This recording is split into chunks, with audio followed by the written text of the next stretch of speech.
Welcome to the Sisters of the Shire Podcast. I'm Abby, and with me today we have, of course, my beautiful co-host Ashley. And, you guys, we have the wonderful, amazing, really cool glasses wearing Don Marshall with us today.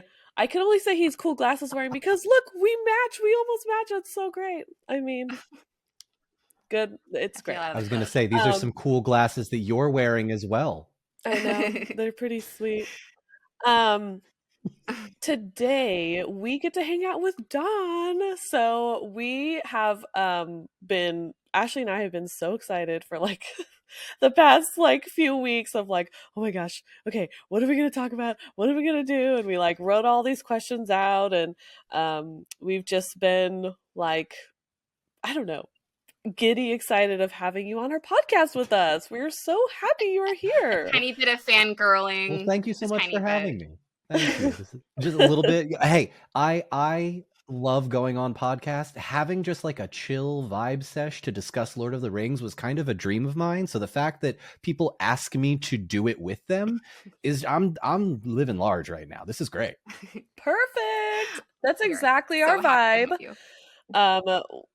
You probably, people who are listening right now have heard our intro a million times by now, but this podcast is all about taking the works of Tolkien that are kind of lesser known and helping them be a little bit more available in the sense of fun, breaking it down to easier ways to understand it, breaking it down in a way that's like, oh, I understand that because they related it to this, and like things like that. So it's just, that's our vibe, is chill, exploring the world of Middle Earth, but also having fun along the way.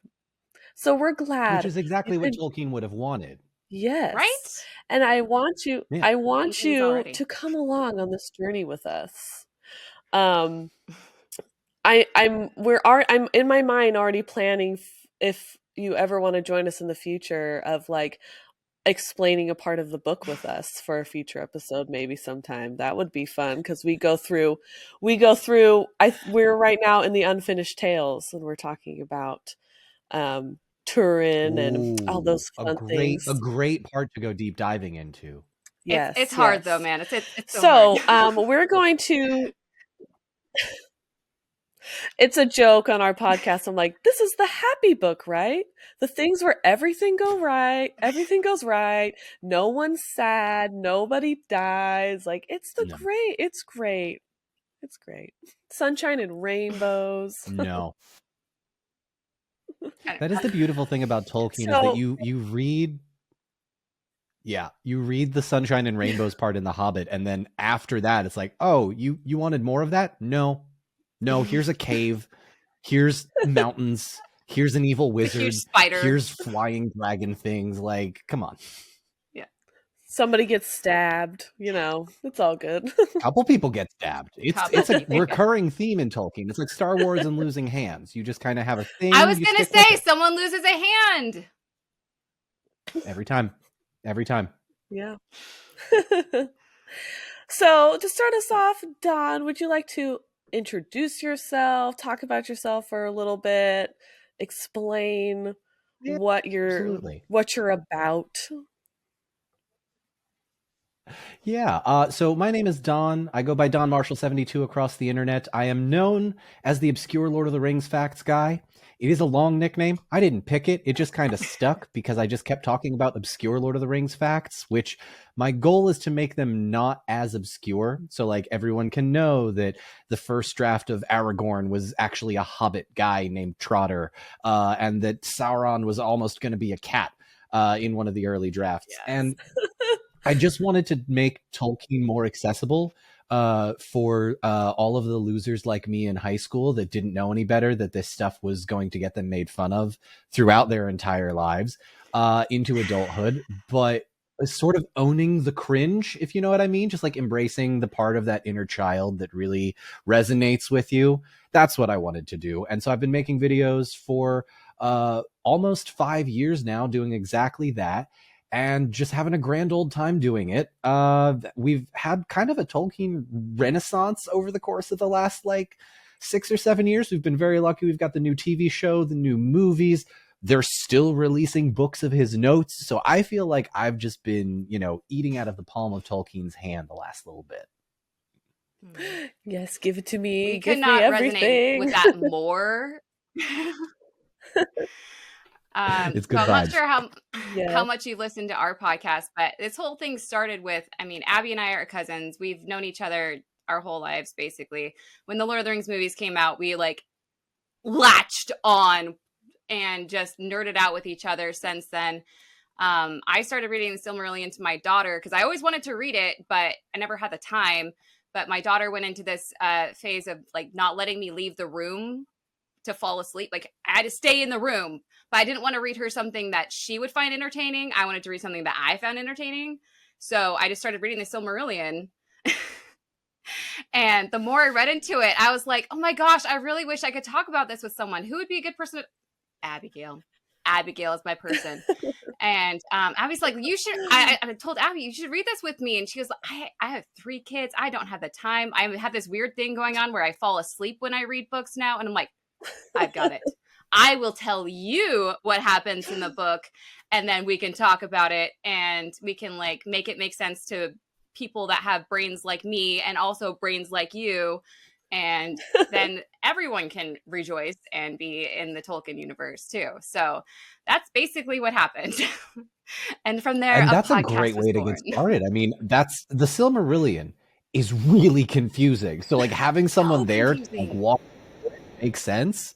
That's awesome. Yeah. And it's helped me. We have it fun really nicknames has. for people. Me and my mom brain. And yeah. Yeah, so that's our vibe and what we're going for. And then we're just going through the other works that are also hard. And then we just throw in random episodes of let's recap the Rings of Power episode and see how it relates to what we've learned so far, what you thought about it. While we are very, very similar, Abby and I are actually very different too. So we have a good yin and yang. So Nice. that's our vibe. So yes. So we're glad you're here That's to join us and have fun with us today. So we're gonna start off with Happy some to be like here. fun interview questions, just like about Let's do you it. and things that you love and everything like that. So we're gonna start off with something a little, it's not heavy, but it's like I feel like you can really get into Lay it on me. What is your favorite memory associated with Tolkien? Ooh. Ooh. I feel like you should be on a therapist couch with like, hello. Yeah, seriously. It's like, okay, I really think no. This one time. Okay, so It's changed my life. I have a lot of really incredible memories around the Lord of the Rings, but the thing that popped into my mind first was I have a very distinct memory of seeing The Return of the King in theaters. And you know how like when you think back to your childhood, you don't remember the whole event that happened, but you remember how you felt while you were there? I remember just this well of emotion as I was watching Pippin sing and Faramir charge to his death. I was in the theater with my mom and my friend and just thinking, oh, this is gonna change me forever. I'm different now. I think I'm like 12 or 13 at the time, so I have no idea. But like really, really, really loved that moment, just being like such a quintessential part of my childhood and thinking back to like, oh yeah, I did see The Return of the King in theaters. What do I remember when I think about that? Oh, here's this wonderful dude charging to his death with this song in the background that like it did something to my brain. I can't quite put it into words, but I'm different now because of that, for sure. It changed me. It changed me. It changed you for the better. It changed you for the better. Mm-hmm. Oh Well, man, and I think that's something that Tolkien. Oh, sorry. We do that a lot. Abby and I talk over each other all the time. No worries. It We comes share with the brains. territory. Go on. I'm just talking. There's a child in here. I think that was something that Tolkien was trying. Which child? Is it Oakley? So I think that's It something that would've Tolkien was trying to convey, and that he does really well, is that the perspective of something that sacrifice of Faramir, and trying to honor his father, and be proud of me, dad. And that's just such a big adult perspective and an understanding, but yet you were able to understand it as a 12-year-old. And that is like the mind-blowing thing about Tolkien, is that these big ideas and these big, like, very grown-up things that grown-ups have to learn can be taught to the littlest of us and the youngest of us. And I think that's just one of the beautiful things about Tolkien that I absolutely love. Yeah, he's so good at it too. He's like, he takes these, and it was essentially like what you were saying. You take these really big concepts and ideas and you just break them down into something a little bit more palatable for, 14-year-old me was having the time of his life watching the cool sword fights and the, horse charge and stuff, but like also understanding like, oh, this is about brotherhood and camaraderie and friendship and love and togetherness, and like you feel that it's all in one together there. Mm-hmm. Yes. Sorry, Abby, you were going to say something when I really interrupted you. Oh, I was just saying that I think it's important, or it's interesting that like you said, that you don't remember the full scope of the whole memory, but you just remember the like feeling that it gave you.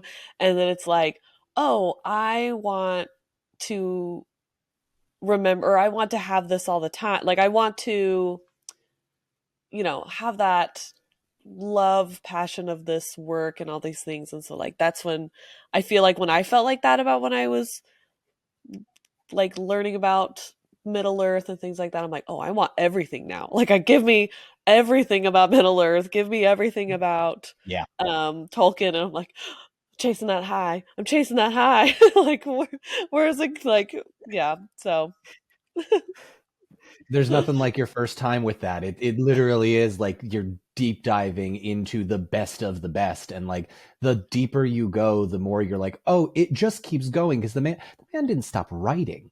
He just kept going and going and going forever. Yes. Mm-hmm. We have 100%.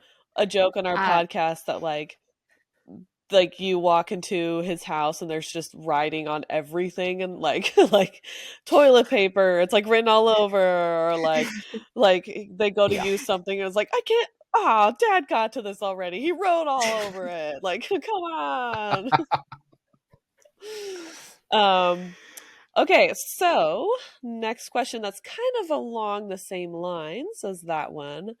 What has been your favorite experience that Tolkien has brought into your life? Or in another way, how has going viral for being the obscure Lord of the Rings facts guy changed your life? Like, what is a favorite memory of being viral and becoming such kind of like a bigger name in the world of Tolkien? What favorite thing has come from that? Oh God, there's so many answers to this question. But I think if we're gonna go biggest thing first, it was when the Hobbits wore the merchandise that my friend Wizardway Chris and I we were raising money for charity with an Elvish phrase that we translated and put on a shirt that said, "You are all welcome here." And to this day, I still don't know how it happened, but someone bought the shirts and also sent Sean Astin a hat with that design on it. I don't know how he got the hat. We don't sell those kinds of hats on my merch store. Yeah, it was wild. And so I get little notifications on my phone whenever someone comments on my video when I'm in the TikTok app. So I'm just sitting there scrolling, doing whatever. And I get a little drop down on my phone that says, "Hey, I don't know if you saw, Dom Monahan posted wearing your merch." And I'm like, great joke. There's no way that happened. And lo and behold, I go to Instagram and there's Dominic Monaghan, Elijah Wood, and Billy Boyd standing there, hands behind their backs, just with my merchandise on. And then the next photo is Sean Astin wearing that hat with the same logo. And I don't think I spoke for like a solid 5 minutes. I was just sitting there like, well, first I yelled a lot of expletives. I swore a lot. And it was funny because Valid. I was on my computer recording something else, and I'm sitting there and I look at it and I go, there's no way this is real. And I literally drop everything and I just scream, and spent the next probably 24 to 48 hours just in this weird daze of like, oh, we're making international news. I was on the CNN entertainment page. I was on the BBC. Like, we made news in New Zealand. Someone sent me a clip of their local news in New Zealand covering this story. And it is the most wild thing that has ever come out of this. Oh my gosh. That's so amazing. That's so cool. Oh man. It was wild. Think I would have been like you. It was very wild.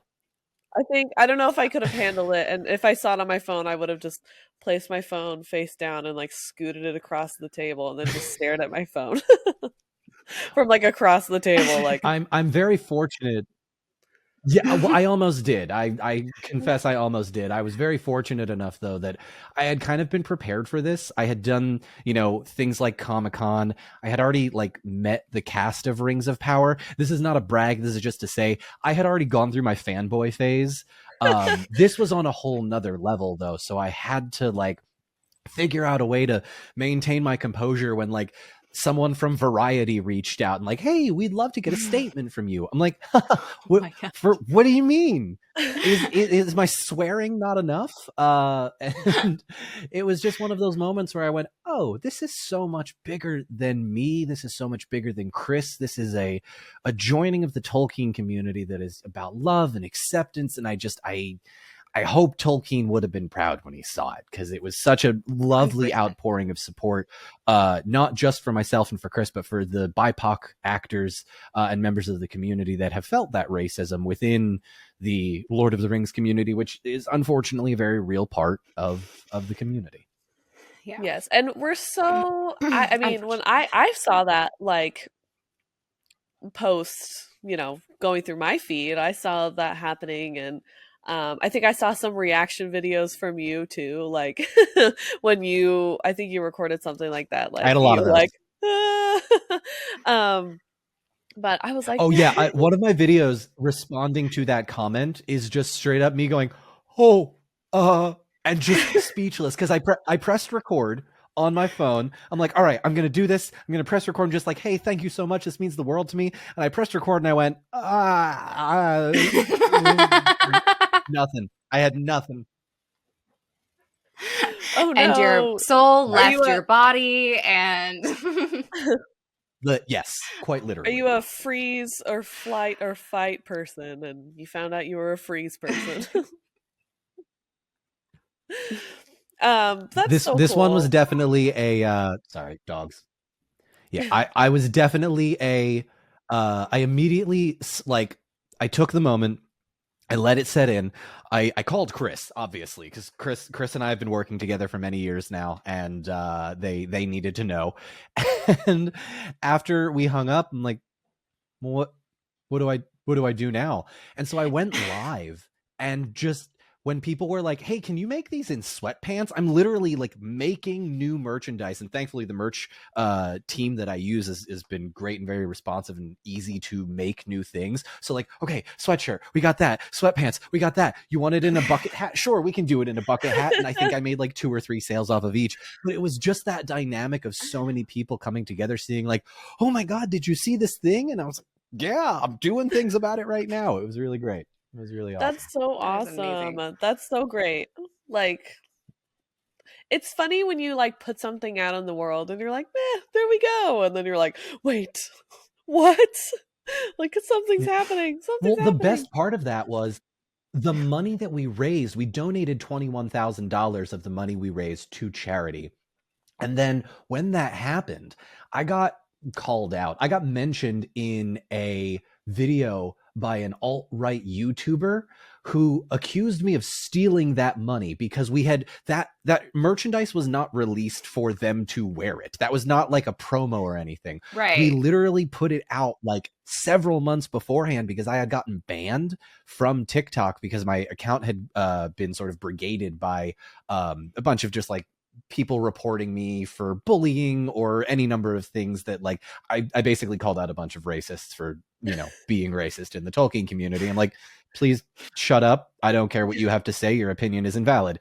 And I made it, and it How dare sat you. there for months doing absolutely nothing. And then all of a sudden it's like, he's stealing. I'm like, all right, cool. Here's the receipts for my donation to the ACLU and to the NAACP Education Fund. Like it was truly one of those moments where you're like, oh, going viral is great, but also not at all. Yeah. It very much Yeah. put a spotlight on you. But you could show Yes. the receipts. You could show the receipts and be like, there Yes, you go. And you then have to be able to. That righteous, Yeah, because if you glory of can't, like, someone will come woo! after you. Yeah. But that's so great. Vindicated. I didn't know how much you guys Deep had cut. made. I didn't know. That's awesome. Yeah, That's we I amazing. think we split it 3 different ways. It was the NAACP, the ACLU, and the Ali Forney Center. And I was in contact with one of the actors from Rings of Power, Ismael Cruz Cordova, who suggested that specific foundation because it was something he was aware of. It helps queer and queer BIPOC community members in New York, and that just seemed like the perfect place to like say, all right, what from the cast, what do they want their voices to be heard? And Ismael was kind enough to sort of work with me on that. So we had a Amazing. it was On a a first wild date few basis. days trying to get that set up. That's a Rondeer, right? Yeah, Like you just you're just- drop a name. Yes, that is our on dear. Yeah. You know, that guy. what's that like? That guy. It happens. Well, it's wild too, because like it's sort of demystifying almost, because like obviously I hold the cast of the Lord of the Rings movies by Peter Jackson on like this pedestal that I'll never be able to get them down from. But being able to like meet the people on Rings of Power and interact with the cast members from the Peter Jackson trilogy, it's like, oh, you wear pants just like me. You're a very normal person, and you being famous and me being famous, obviously it's not the same, but like we still feel that similar, like, this is weird. Like, it is objectively very strange to have stuff like this happen to you. Even this podcast, like in general, most people are not taking a part of themselves and like putting it out there. And to sort of share in that camaraderie is like, it's a really cool aspect that I never really appreciated until then. Well, we are very thankful that you're here. It's a weird world we You're live the in. name we can drop. You're the name that we can drop on our podcast. So if that makes you feel special and happy. Well, There thank you you. Thank you. I appreciate it. Okay, so next question, which I'm excited about because Ashley and I were laughing about this one. Just kind of break it up a little bit. So we have talked about this for years, and it's changed a lot. But it's kind of a two-parter. Which character of any book, so it could be Silmarillion, Hobbit, Lord of the Rings, whatever. Which character do you want to be, but which character are you actually? Oh, great question. Different question. So I have been told many times that I am Pippin. I have very much the Merry and Pippin energy, the rambunctious, neurodivergent, ADHD, not officially diagnosed, but probably autistic, you know, all of that swimming around in my brain. I will be the one to touch the arrow, to have the body fall deep down into the well to awaken the Balrog. Like, that's what does me. this do? I'm going to own that part of my personality and just go with it. It's me. Who would I like to be? This is going to come probably as strange to some people, because it has before on when I've done it in comments. I really love Boromir. Boromir is one of my favorite characters, and I do not think he gets enough credit for the baggage that he is bringing. I think the Peter Jackson movies made him feel a little bit more like he was a villain, where he's not. More so in the books, he's a guy that just has the weight of the world on his shoulders, and has been doing it for years. Like he is the heir apparent as the steward. He's also one of the best warriors in Gondor, and people look to him as like a leader. And so not that I envision myself as him, obviously. Sean Bean is a very big, strong man, a knight in shining armor, literally inspiring people. But like, if I were, oh, I want the long hair, man. I want to be able to toss it. It's my only regret of having this weird curly straight comb. I blame my dad. My dad was born in Haiti, so I get these weird like curls that are mixed with all of the Irish Italian side of my mom's family that just like your hair had I switched to a comb over because at a certain point it's not the cards were not dealt to me in that favor. I can't get the long hosier locks, try as I might. You don't have that cool hair when you're like in battle and you can like flip it around and it's like, whoa, you know? Yes. That kind of hair. Yes. This is, if you've ever seen Shrek 2, Prince Charming is the inspiration for my just like, if I could have a full head of hair doing that sort of thing, that's all I need. That's all I need. Perfect. And it's always in slow motion. Always. It's always in slow motion. Toss. Yeah. Toss. A wicked reference too, man. You are all over Linda, the place. Not Shrek. I love it. No, well, the Prince Charming is Shrek, but then Toss is wicked. I'm with you. Yes. Thank you. Another thing for Boromir, he's the best brother. Boromir is the best brother. True. He is a good brother. True. And as a mom of two little brothers, like two boys that are brothers, I'm like, and I have an older and a younger, like a lot older and a lot younger from each other. I'm like, you better be good to each other. You be good brothers to each other. Like, so good brotherhood is very important to me. So Boromir is a solid choice. Just excellent. Don't get turned into a human colander with arrows, okay? Can you promise us that you're not going to do that? No. Oh, dang it. We literally used it as a verb the other day. He got Boromired, or she got Boromired. We were saying she got the elf in the second to last episode. Rings of Power. The girl got Boromired. Yes. It's a term. Yeah, now that I think about it, that is kind of the same thought process. And then Celebrimbor got Boromired. It's a thing. Oh, she'll be back. There she is. Okay. Here we go. Ashley keeps jumping off. So this is more of just an interesting thing that Ashley and I are like intrigued about is what is an item in your collection that you are most proud of? Your Lord of the Rings collections that you are most proud of? And what is a holy grail item that you have not yet obtained? Can I go get it? Can I go get it? Go get it. Because there's a story to this, and it's I'm so embarrassed to tell this story, but I must because the payoff is so worth it. Please hold. Okay, well, you go get yours. I will go get mine because I want to show mine too. I didn't see the lightsaber wall before. I know, I see all the lightsabers. Okay. That's pretty cool. We're standing over your lightsabers. This is my lightsaber collection. Ooh. Not a problem. Not a problem. Okay, so story first and then the reveal. Story first and then the reveal because it is a deeply embarrassing story. So I am in London on my very first press tour for The Lord of the Rings of Power Season 1. It is the first time I've ever done anything like official. I had never been to a con as Don Marshall before. I had not sort of had any like outings in a professional sense. And so we're there for 3 days and it's amazing. It's one of the best trips. I have made so many friends in those 48 hours of being there. I get to meet all of my TikTok mutuals. I get to meet all of these people like the Tolkien professor and Alan from the Prancing Pony podcast, all of these people that I had been listening to.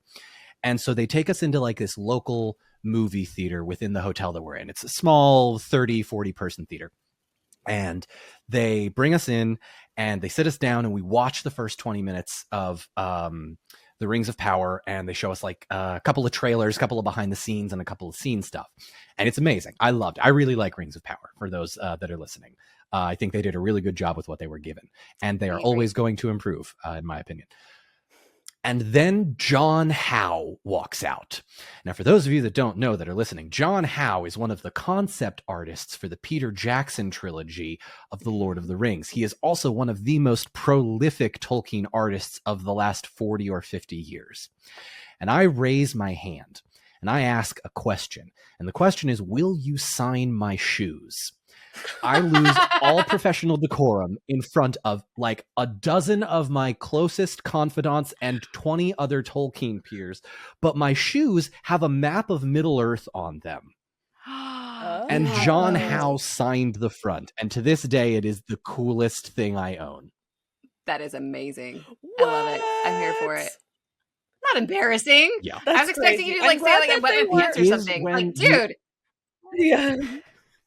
I did it in front of everybody. So it was just a tiny bit after the fact. I'm like, oh, I totally fangirled in front of everybody I know and respect, and also one of my artistic heroes of the world. And I was like, what did I just do? Everyone was really nice about it, though, because I had clearly lost all decorum. But now I have shoes that have been signed by John Howe, and they don't. So, haha. That's it. So, yeah, that's... Okay, that's you talked my earlier, whole though, about like leaning into the cringe, though. That's exactly what we're talking about. I'm Fair here enough. for it, dude. Fair enough. I still cringe. I got to teach myself not to cringe from it. Yes, I have to say though, I was like worried that you're like, can you sign my shoes? And they were like nothing Tolkien related. That was the first thing you thought of. That's what You're I like, was thinking too. Sign my shoes. Like they weren't even like anything special shoes. Right. You're just like freaking out. You would be right to think that. You would be right to think that. No one else in the movie theater knew that my shoes had the map of Middle-earth on them. So you had the opinion that everybody else did until I had to explain much later, oh, by the way, there's a reason I asked, because I really wanted them. And I wasn't about to miss it, because it was one of those things I didn't think I'd ever get the opportunity to do anything like this again. And I've since been able to, and it's been absolutely lovely. But like, I'm never going to be in the same room as John Howe again. When else am I going to get this opportunity? So I took that chance, took a risk, made a change, and break up. Sorry, I just quoted Kelly Clarkson unintentionally. That's the song "Breakaway."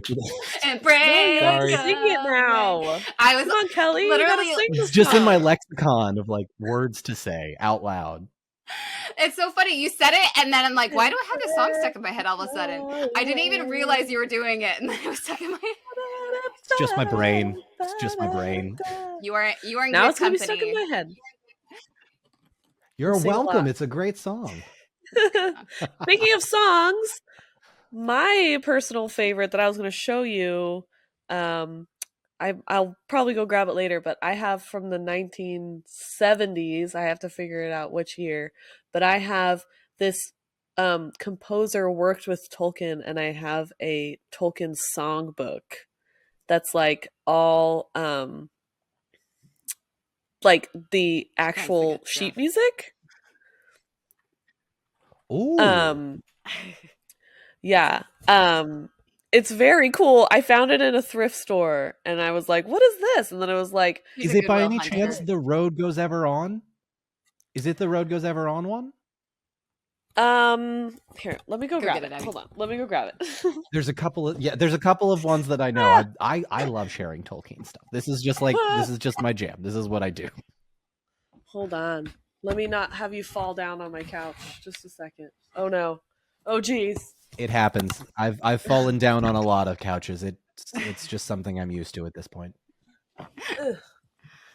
It's also 90% of my con experience is just me on a couch while someone else is like, "Oh, hey, you can room with us." That's been my whole experience. I love that. Are you going to any Comic Cons this summer? Or this year? I'm gonna try. The one con that I'm definitely going to, I know for sure, is going to be NoCoCon.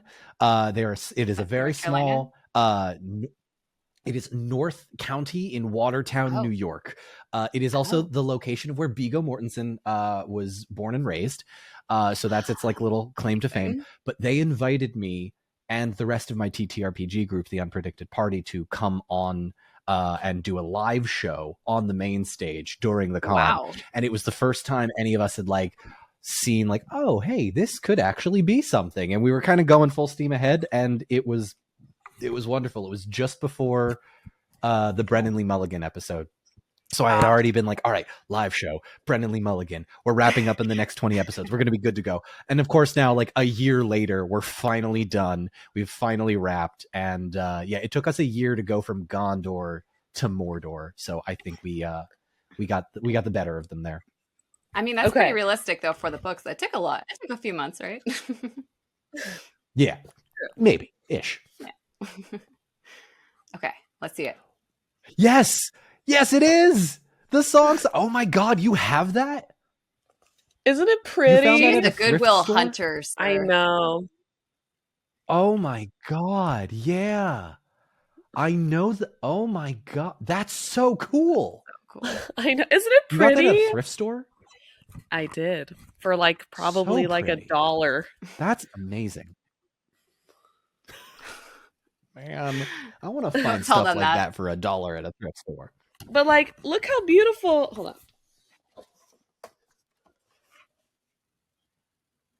Ooh. Oh, it's in Elvish. That's amazing. I'm not sure if you've actually shown this to me, Abby. It's so pretty. Thank you for coming to Lord of the Rings Show and Tell. It's my beauty. What do I have to show and tell? She's I don't have anything and cool like she's that. grace. You've got the artwork in the background. That artwork Oh. is next level. I'll give you that. He has not heard of Kip. And I was like, oh, you have to meet Kip. Kip is so nice. Kip is so nice. Kip's talented. I just found out about Kip, but I want all of Kip's artwork. He's so So sweet. if you ever get the He's very, calendars, very sweet. he usually has at least one of them. It's like the Alan Lee and the... Okay, I'll go get my calendar now. It's like a combination. Yeah, of there we go. artists. Peer pressure. I know. Yeah. So Kip signed mine. Thanks to Abby for delivering and receiving. Nice. But it's all of the, Mhm. like, Jenny Dolphin, who's one of my favorites. I will meet her one day. Oh yeah, Like, Ted those- Naismith and all of them. Yeah. So Kip Rasmussen is on the list. Nice. Yeah. Love So- that. And also, Love if that. you ever get the Costco selection, sorry, one more. There's more. There's more. When we first met him, I'm like, you're Costco famous, because this is his Yeah. artwork Yeah. on the side of the box that Whoa. you can get at Costco. So That's awesome. he's Costco famous. He's Costco famous. That's objectively quite famous in this day. Like in 2025, in April yeah. 2025, being Costco famous is okay. He's right up there with Right? those hot dogs. I love them. Yeah. He's right up there with those Costco hot dogs.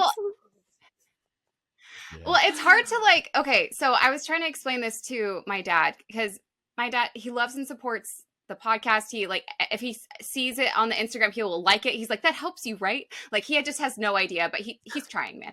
Yeah.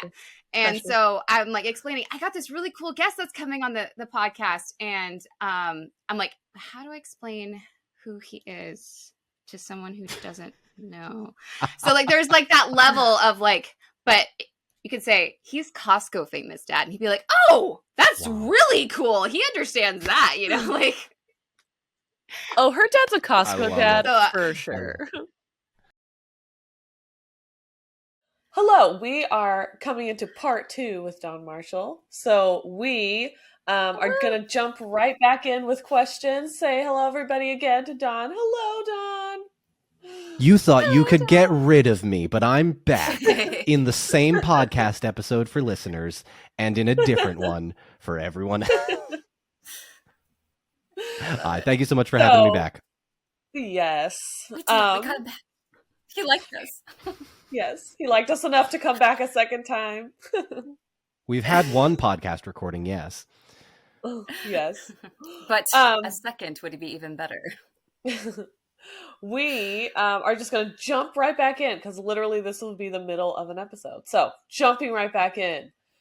So, we have our own version of the Kiss, Marry, Kill game that people love to play with like celebrities or things like that. So our question for you is, who would you want to have a pint at the Green Dragon with? Who would you want to go into battle with?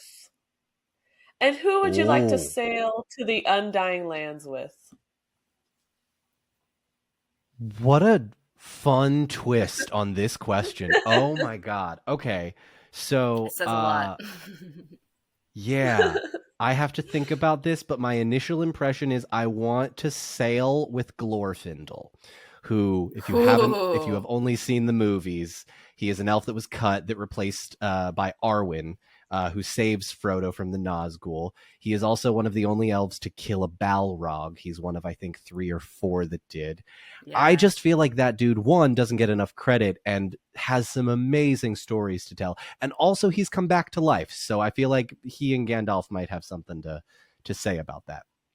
Who would I want to have a pint with? He probably deserves the retirement. He deserves that retirement. He's like, you killed a Balrog. He really does. He really does. Yeah. Right this way, sir. I think I would like to have a pint with Samwise Gamgee. I think he is probably, but like, if I can clarify, I would like to have a pint with Samwise Gamgee after he has already destroyed the ring and has been mayor of the Shire for umpteen number of years. I feel like he is just going to be the realest, down-to-earth, chillest dude to just kick back and have a brew with. Love it. Yeah, I'm going Samwise Gamgee on that. And then the third, what was the third again? Going to battle. Who do you want to go to battle with? Yeah. Okay. So this is I'm cheating because I'm picking 2. Because if we're still in Middle-earth, it's Aragorn. But also it's Elrond, because those two have perhaps the most charging headlong into battle experience of anybody in Middle-earth. Elrond's her boy. He rightly spoke so. The magic word. Rightly so. Yeah. Yeah. He's the right choice. He's been like Battle of Last Alliance. Basically everything that happens in the first age. Like, how can you not want this man just being like, hi, I have endured several hundred lifetimes worth of trauma and I'm still going. Like, okay, man, you do you. You do you. Yeah. Good. Yes. Excellent answers. Good answer. Thank you. Good answer. Thank you. For it. I love it. It's funny because we've asked this question multiple times with other people, and their difference of answers of why they would go into battle with some people, like or who they would sail to the Undying Lands with. We had my answer I gave already was I would love to go into battle with an Ent. I think that would be the funnest thing ever. And I said, wouldn't that be so fun? Yeah. If like I was like, could they like wouldn't it be fun if like I was like riding on a shoulder, like woohoo, let's go. Yes. No, I want you in a baby Bjorn, like in the front. Yeah, a baby Bjorn. Like, And now I'm just picturing Merry and Pippin in a baby Bjorn riding on Treebeard. That's a great visual. Thank you for that. Well, you're welcome. Do I have this it? is my brain and how it works. Do you have it, Ashley? Ashley, did I give you a print of that? No, you have it. I gave it to you for your birthday. No, that the print. Talking about your actual Treebeard. Dawn, if you have a P.O. box or something, I can mail you something. My husband's I do not, artist. but I will. Send me your. Say that. Sorry. A mailing address. Yeah, I'll send you my information after the pod. Well, actually, why don't I say my home address out loud publicly right on this now? Podcast? Did we get it? No, I'm kidding. You can find me at 1601 Pennsylvania Avenue. Yeah. It's the address for the White House, by the way, in case any listeners got lost on that. Like it. I just like the idea of someone sending a bunch of like Lord of the Rings swords to the White House and getting in a lot of trouble for that. My husband is an artist, and I commissioned him to make me a Treebeard print, like a painting, and it's Treebeard with Merry and Pippin, and they have a little, like, his Treebird's holding his arm out, and they have a little, like, swing. Mhm. Like, they're swinging on, like, a little, like... Oh, that's it's really adorable. cute. I know. That's it's very so cute. Oh my god. So, I was going to send Love you that. one regardless because as a thank you for being on our podcast. So, spoiler, that's what you get for being on our podcast. You get Thank a cute you. little Thank you. I original don't. art Your print. reward. I have, that's Original literally art my print. wall. For those listening on the podcast, my wall is littered with just original artwork prints that people have sent me, so it gets to go on. Thank you. This literally, it's like a collection that has been growing over the last 5 years. It's wild. It's so cool. Cute. Okay. Those are great answers. Those are good ones. We haven't, what's Thank you. fun is that you've done all new ones. We haven't heard those ones before with asking this question. So it's fun to hear. Really? what No different one picked people- Aragorn? Really? I think someone said they were going to I do that, think but they're like, that's Kaya the, might have the picked first picked go-to Aragorn. answer. Yeah. So they kind Wait, of did go, you have but Kaya on this podcast? We That's so did. funny. I love it. You're getting all of Tolkien talk on here. Excellent. Heck we yeah. had a really fun day with But both Max her yesterday. and Max chose Gimli to have a pint with, which I thought was funny. You know, Gimli seems like a fun drinking buddy, but I do fear he would get a little bit brash. And I'm a very chill I kind of agree. drunk. I just kind of want to sit there and enjoy You don't want to have to my babysit brew. Gimli. And yeah, I don't want to babysit him. And Yeah. it's yeah. He I would agree. try to I like agree. wrestle Right there you with you. or like try to like pick you up for some reason. Like suddenly he tries to like Yes. throw you like over his shoulder and you're like, I don't want to do this. Please don't. Exactly. Please don't. Yeah. Okay. So Next question. Go for Go it. for it, Abby. Oh, me? Oh, Okay. Oh gosh. Okay. If you could bring back, oh, darn lags. Something's Okay, if you getting could lost bring in back- translation here. Sorry, one character from the dead, any universe of the Tolkien, you get. Who would you bring back? No one's ever asked me that question before, and now I have to give it an immense amount of thought in a very short amount of time. Okay, so probably someone first age. Or, oh god, see, Boromir feels like the classic answer, because then we have all of the Fellowship up. But like, Boromir, I think, is cool dying honorably in battle. He kind of figured that was how he was going to go out, and he did, and it was good. Can I cheat and say Beren and Luthien? I like it. They're a I feel package like deal. they would Practically love one. to see- I mean, Right, Yeah. like if you get one, you get the other. Beren and Luthien, I feel like they could be like the coming back into the third age, returning to life, and being like, "We did all this? Wait, hang on, what, honey? Did we?" And I feel like they would really get a kick out of it. Like, "Oh, cool, the magic is still going. The wizards are still a terrible influence." Baron's like, Sauron, "That's he's my still boy. here." He got crowned king." Yeah. It's like, oh, you Yeah. reunited the crowns. Come on, way to go, buddy. And like, he could Beren could give advice to Aragorn, and Luthien could just be the most badass woman ever. And then the conversations that she and Arwen would have, because they basically already look like twins, is Right. Yeah, I'd say Beren and Luthien. Thank you for letting me cheat. I but yes. love that answer. I love it. That's a good It's a very unique answer. answer. But I love how Thank you. it's not like not for their like redemption necessarily, but to witness all of the good things they've done. Like I'm we very did this. Tolkien kills people very thematically. It's not like a sort of George R.R. Martin where it's more realistic, like their deaths have meaning, their deaths have impact. I love the idea of bringing people back to life to be like, hey, look what you did. Look what your actions led to. And being able to show that is like I did a good job. It feels very validating. Yes. I love that. And I love how your brain wait, works can like that. Huon come too? Can Huon? Yeah, come Huon's as well? absolutely coming. okay. Huon's absolutely coming. They're a package trio. You, me, and the Oh, dog, okay, right? Come on. Yes. Yes. I love it. So, speaking of like you're kind of going to like jumping around for different Tolkien books, what is your favorite other than The Lord of the Rings and The Hobbit? What are the more what is your favorite more obscure work from Tolkien? Okay. One that So, people don't this really is gonna be get into very often. This is a shameless self-promotion. However, while I was writing my book, which is available in November, I So was excited. researching all of the other stuff that Tolkien wrote that is non-Lord of the Rings related.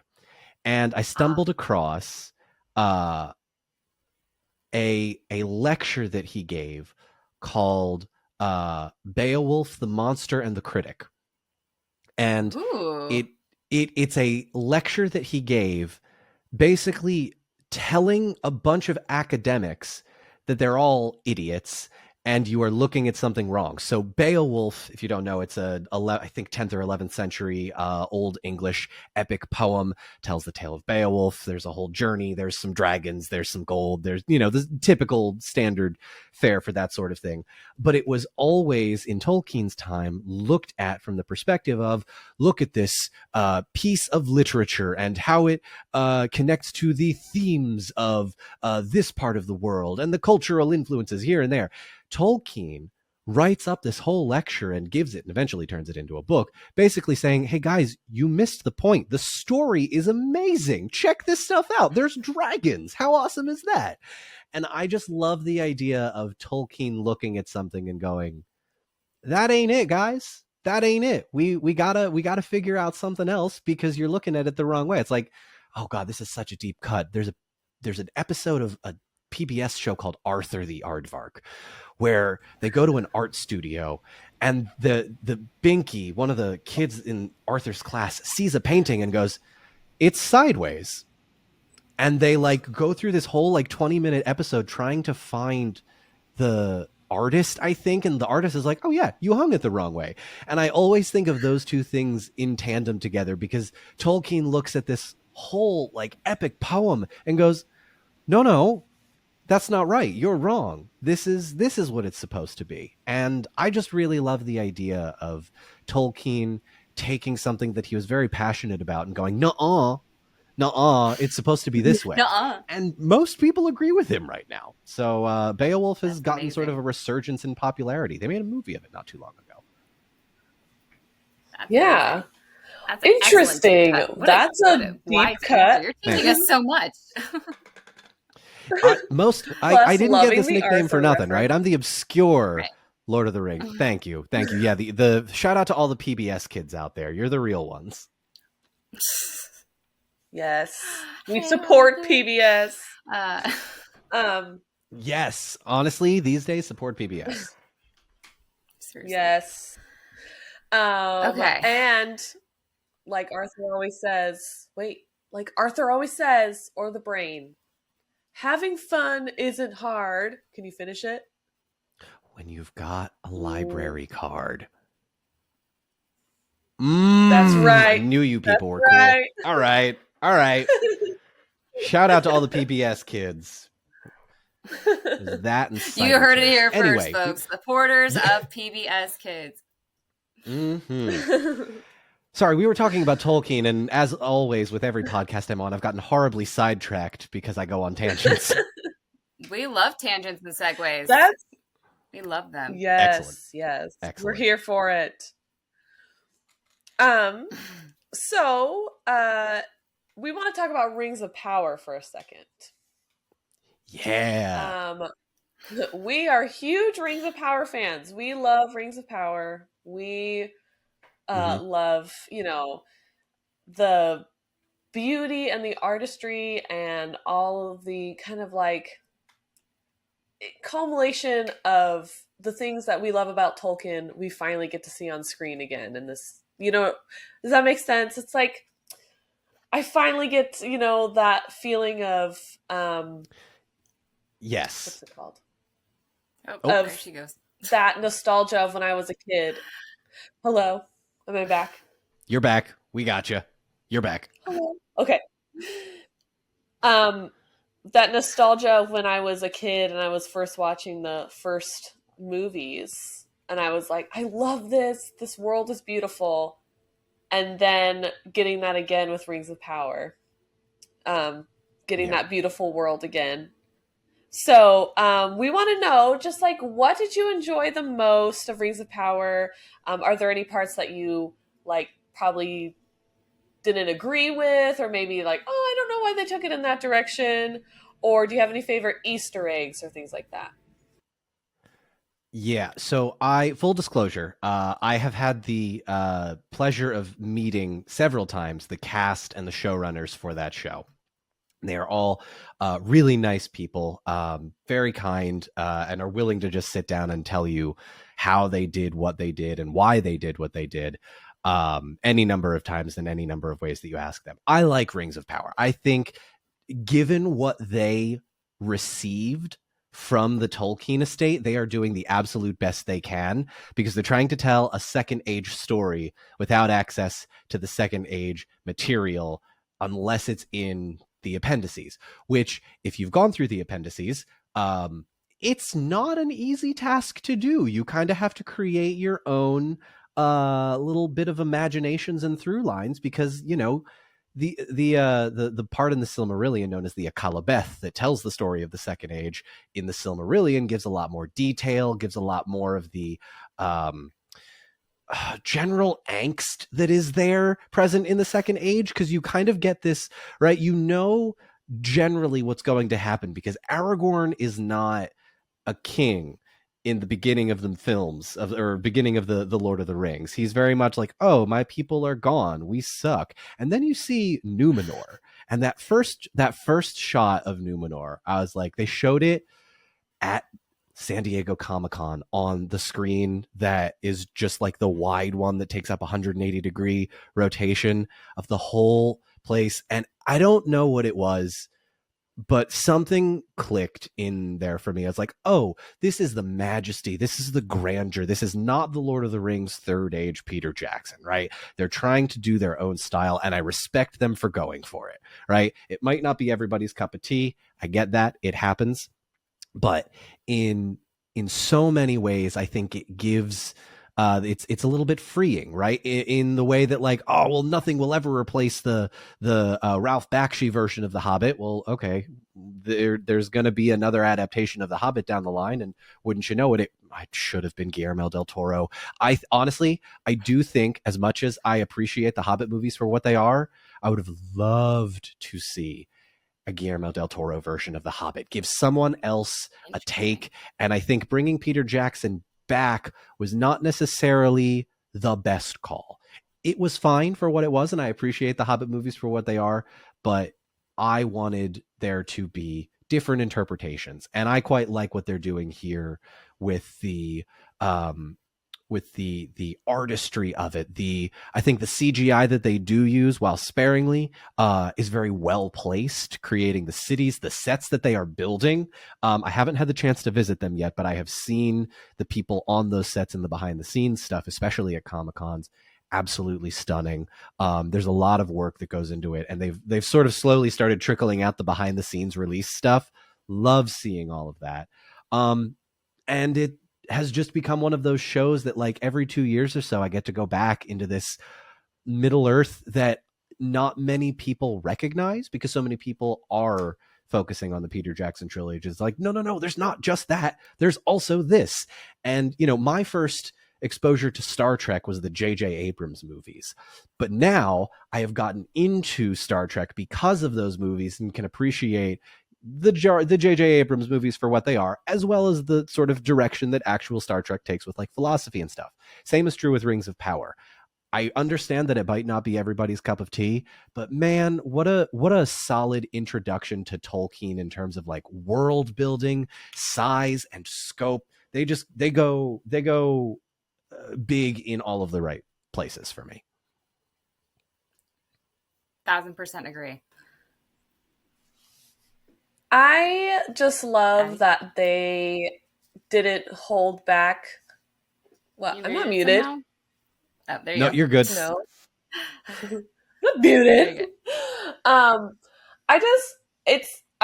watching it with my husband. I watched The Rings of Power with my husband, and he hasn't read the Silmarillion. He read The Lord of the Rings and The Hobbit like in high school, and he's not like super delved deep into like the kind of history of what would be shown in The Rings of Power. Mhm. And it's kind of like this teeter-totter of like, he kind of has to ask me like, what's that? What's going on? Who's that? Like like things like, But I also love that they didn't dumb it down, if that makes sense. They didn't like, they like kept it for the people who love it and love the history of it. And they're like, hey, if you want to know more and are confused, how about you go read the book?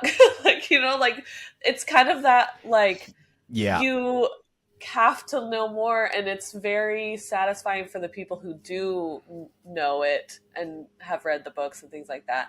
But it's also, as I say that, it's not inaccessible to people who've never read it. It's still a very fun show. It's still very visually stunning. The acting is amazing. You can still feel the emotions and the weight of what's happening in the story without knowing like, oh, I know everything about this character because of blah, blah, blah, So it's that teeter-totter of like, I'm so glad they didn't dumb it down. And like, we get to enjoy these like deep cuts of things that we love. And then it's also accessible to people who have probably never read it. So, and that's the thing that so many people, I think, have to realize is that the number of people that have read the Silmarillion versus the number of people that have watched TV, it's not even close, right? The Silmarillion audience itself is like a tiny little fraction. I happen to be in that tiny little fraction, and I assume both of you are too, or at least somewhere close to that. But it's definitely that was our whole first season. Nice, very nice. Yeah, it's kind of one of those shows that I think lends itself to, if you read the source material, you'll get it. But the source material is like really hard and dense. So just enjoy the TV show for now. And then if you ever feel like reading the Silmarillion, come join us over here. It's a little weird. We've got strange incestuous relationships and people dying more than Game of Thrones and dragons that bewitch people into having Oedipus complexes. But really, who's to say people don't want that? It's true. Thank you. So in the show, are there things that you gave its praises, which it totally deserves, but was there any instances where you were like, oh, well, that could have been different?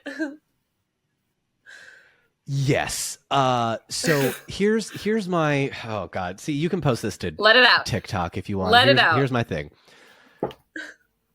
The Rings of Power is taking an approach. I do not necessarily think it is the best approach.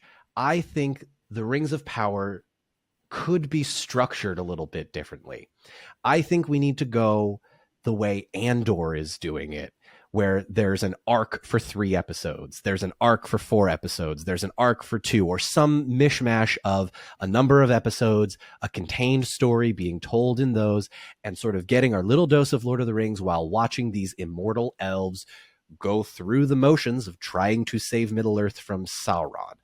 And while I appreciate the story that they are trying to tell, I think given the limitations that they have in not having the rights to the Silmarillion, it lends itself better to a little bit more episodic storytelling, which in a way is kind of what the Silmarillion is, right? He doesn't go through all of the kings and queens of Numenor trying to tell you one after another how everybody is. You're skipping ahead, and then you've got a 500-year time skip, and then, oh, well, here's this one guy, we're going to focus on him a little bit, and then another 500 years pass, and then there's some dancing bears, and then you go back to another one, and then there's some dancing bears in Numenor for listeners that are maybe unaware. It's got a fun name, but I can't remember it off the top of my head. But yeah, there's a pacing issue that I think again, I will harken back. Again, I give a lot of the grief to the Tolkien estate. Like, if you're going to tell a second age story, you know, give them the rights to the Hand it Silmarillion. What's the over. matter? A couple $100 million? Yeah, exactly. Yeah. So I think from a storytelling perspective, character arcs are great, but story arcs with the characters that we already know might have been a little bit more of a compelling narrative. Now, that does exist. I'm not going to say it doesn't exist. We've got Elrond as a character. We've got Galadriel as a character, and they're going through those story arcs, but it feels as though they are trying to do a little bit more of a Game of Thrones-y style, where they're jumping around every which way to the various kingdoms and recreating that. And not that I mind that. That is one approach. I just don't necessarily know if that is the best approach for Tolkien. Because you could do an entire 5 seasons on just Moria. You could do an entire 5 seasons of just the Celebrimbor creating the rings, right? There's the political drama and the intrigue of Celebrimbor and Anatar. There's the grittiness of the dwarves. There's the pomp and circumstance, and then the downfall of humanity from Numenor. And it does kind of feel like we're trying to have all of these plot lines in a season that should be 20 episodes long. Let's be real. The Rings of Power, just double 20? the episodes. I want like 50. Like,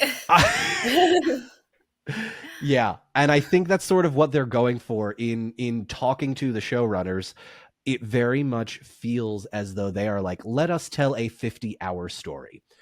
So I will judge the seasons, episodes. Right? I will let 8, 10. I'm hoping maybe they can do a 12, but like, it very much feels like they are trying to tell a 50-hour story of the Second Age rather than season 1, season 2, season 3. Yeah. And while I think that it's remarkable, it's incredibly challenging to do that in the roaring 20s of the second millennium here in pop culture. You know, it's like it's one of those situations where I hope we can look back on it and say it was ahead of its time, or it was doing something no one else was doing.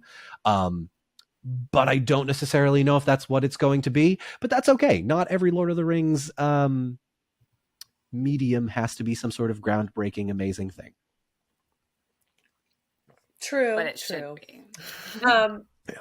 Yes. Hey, I was thinking maybe we'll get a Del Toro Silmarillion movie someday. That would be cool. You know what I want? Actually, Guillermo, if you're listening to this, or if you want to post this, he's a huge fan. TikTok. He's a huge fan of our post podcast. This. Here we go. Yeah, of course. Now, listen, Guillermo. Can I call you Guillermo, sir? Lo siento por mi español es no bueno, pero The Lord of the Rings is a beloved franchise, but I want the gritty, hard reboot. Give me a young Aragorn origin story where like the worry is his friend going to survive the winter? Give him like a love interest before Arwen and show that loss, or give us having him meet Arwen. Show us how he fought by Theoden's side as a kid, because that's what he did if you read the appendices. Aragorn fought by Theoden's side. Aragorn fought in Minas Tirith with Denethor's father. All of these things like happened, but everybody around him dies, and he gets to live and become king while everyone else is dead, right? Theoden's dead. Denethor's dead. His kid is dead. Éomer, he doesn't know Éomer. He was just sitting there kind of doing whatever as a toddler. Meanwhile, this guy's off. Like, give me the gritty Aragorn, Guillermo del Toro, like Hellboy style adventure. That's what I want. I love Can that. I pitch you a Del Toro, Tolkien? I will clip that mashup. Yeah, and send it to you. Thank you. Yes, I really want Guillermo del Toro to watch this, and I will. I mean, look, we've had the cast of the Lord of the Rings and the Rings of Power. So, yeah, what do you got? A Beren and Luthien story with the werewolves, the Werewolf Island, giant Morgoth, where she has to come or she has to be that. Doesn't she like wear like a skin? I take it back. Something? It's Beren and Luthien. Yes, she does. She does. She puts on the cloak. Like- Yes, I take it back. Guillermo del Toro, if you are watching this, the Baron and Luthien, Pan's Labyrinth, Hellboy, monster creature. Oh my gosh. I have chills. Look at me. I have goosebumps. I have actual goosebumps Pan's thinking about Labyrinth this right version now. of it.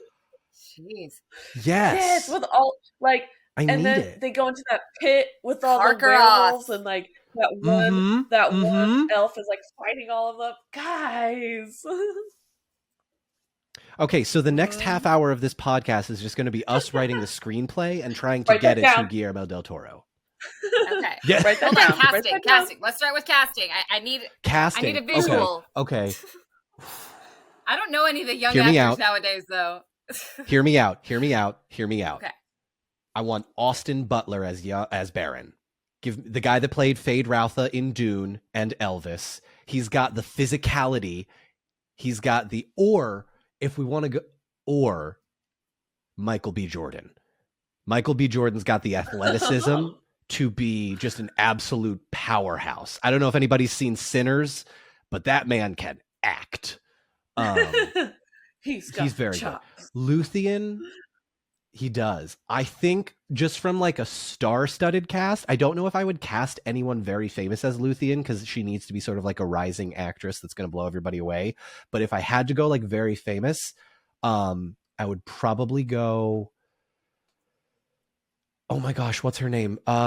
Queen's Gambit. She plays Paul's sister in Dune. She's also Is it a the voice three-per? of, Hang on. Peach. It's not Abigail Breslin. It's Joy. Something Joy is her last name. Anya Taylor-Joy. I want Anya Yes. Taylor-Joy as Luthien. She's got that sort of She's like very- waif, She's very young elvish. elf. Yes. She's got the Yes. cheekbones. She's got the cheekbones for it, The for sure. cheekbones, yeah. I judge my elven fair casting complexion. almost entirely on cheekbones and complexion, and Anya They Taylor-Joy. keep their eyes 100% open for a has really that. long time. Yeah, Um, yeah. You got to be able to not blink for at least a solid 5 minutes. Just like, hey, what's up? Okay, so who's Finrod? Who's Finrod? Finrod's our boy. So it's got to be a little bit older, Okay. but can't be too much older. Slightly, but he can still look elven. Okay. Okay. Hang on. I'm gonna Google famous actors. And we're gonna do this. I had one, but I'm like, but Okay, he's also while you too silly, but he's Google. pretty enough for it. Hit me Into with the it. woods, I'm ready. Abby. Into the woods. Chris Pine. Chris Pine? Chris Pine? No, Oh, Chris Pine would have been great. the other brother, the one that sings. No, he's not. Oh, he's on Broadway. The Aladdin. He's on Broadway. He's also in Aladdin. Yes. He's also in the new Lilo and Stitch movie. He's pretty. I know who you're No talking idea. I about. don't know his name. I am excited. Abby. Okay. Can don't you watch imagine Into the Woods? a Del Toro? I He do can not, sing, so he could do the rap battle. Guys, I will find him. Yes, please. Yes, please. guys, imagine a Okay, Del then who's Toro Sauron? giant werewolf. Yeah. The one, and then he eats the Silmaril and he's going crazy. Karkaroff, yeah. Imagine that scene in your brain. And then also imagine Yep.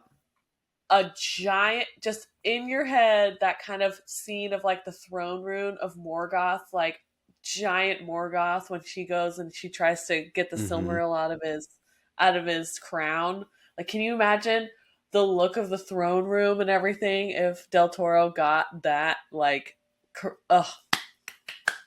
Yes. Can you imagine? Yes, I can. That'd be and so I want cool. it. Thank you. Okay. Billy Here's Magnuson. who's Billy. What's Billy his name? Magnuson. Oh, yeah. Okay, Right? definitely got the cheekbones for it. Got the Right? bright blue eyes, the musculature. Okay, The I can see blonde it. hair. I can see it. Yeah. Yeah. Just And he grow it can out a little sing. bit. Uh-huh. And he can sing. Okay. What was your choice Okay, for so then Finrod? Sauron Okay, needs to be... Okay, Sorry. hear me out. Hear me out. You bring back Charlie Vickers to play Sauron in the Guillermo del Toro one, because that man is perfect. He is. I don't know what it is about him. I think the kids call it aura. He has the aura these days. That man is just radiates in the best possible way, because this is not him in real life, but when he is on screen, he radiates manipulation and beauty. It's like, I'm going to make you do everything I want, and you're going to thank me for it. Yeah. And they do. The gaslighting, unreal. Here's what I will say, though, because we've got a couple of the Feanor, children of Feanor. Have you seen Stranger Things? Do you know Noah Schnapp? Yes. I think he plays Will. He has aged to the point where he's like a little bit more like tall and thin than the rest of his co-stars on Stranger Things, and he's got that like swept back hair with a little puff in front of it. It's like he could be one of those like arrogant sons of Feanor. That, or could Tom Holland handle this? I feel like Tom Holland might be able to pull off a little bit of like a brash, abrasive kind of. So he's Feanor. Ooh, no, see, I've never actually cast Feanor in my head. I don't know anyone that could do it justice. It's Feanor's. Feanor is, oh my gosh, The Witcher. The Witcher. Geralt of Rivia? Henry Cavill. Henry Cavill. Interesting. Feanor as Henry Cavill. Feanor. See, I would probably go for Henry Cavill as Baron. If I'm going to go like strong, burly, muscular, I'm thinking like a Chris Hemsworth style of like angry white man sort of deal for that situation. But see, but my choice stinks because they already cast him as an elf, but Lee Pace, who is Thranduil, he would have been. He'll make a cameo. Just have Thranduil be in the Tale of Beren and Luthien for no other reason than it's cool. That's the only reason we need. I just need to see Lee Pace.